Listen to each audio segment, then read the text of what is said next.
Okay, this is just a quick video I'm doing just to talk about this particular Soundblaster USB card. Basically, I'm doing it simply because I was looking for a USB, decent sort of USB sound card which would work with a Mac, because one of my clients had a iMac where the sound had broken. Oh, sorry, the sound card is broken. So basically I tried the cheaper one, which is about £3, but what happened is that the sound eventually started to skip.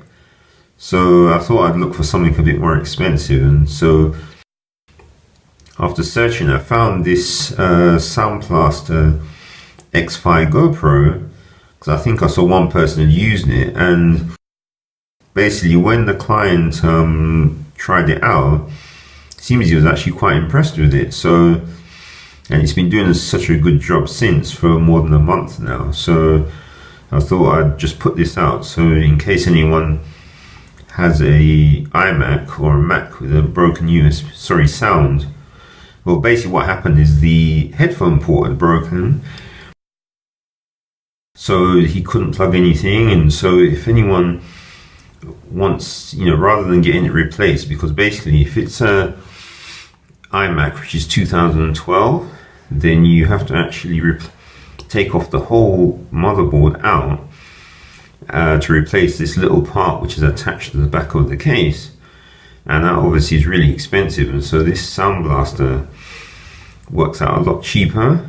So just in case anyone has an iMac and they're in that position, I'm just doing this video just to show that, yeah, this is a very good purchase and it does a very good job. Obviously the Windows software isn't going to work, but that's not something that's really that important. So this is just a video of the box. Don't know if you can read anything that's on there.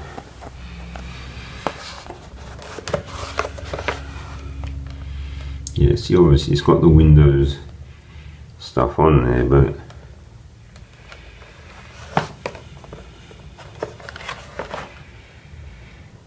yeah, and I mean, if you go to Creative's website, you can download like the Windows drivers for it, but you don't really need them. And like I say, the other good thing about this, of course, it's supposed to have a switch where you can choose between headphone and speaker as well, but all those special functions like the 3D and the voice effects, not sure if you can get them to work on a Mac, but basically the main thing is the fact that the client was impressed with the sound quality.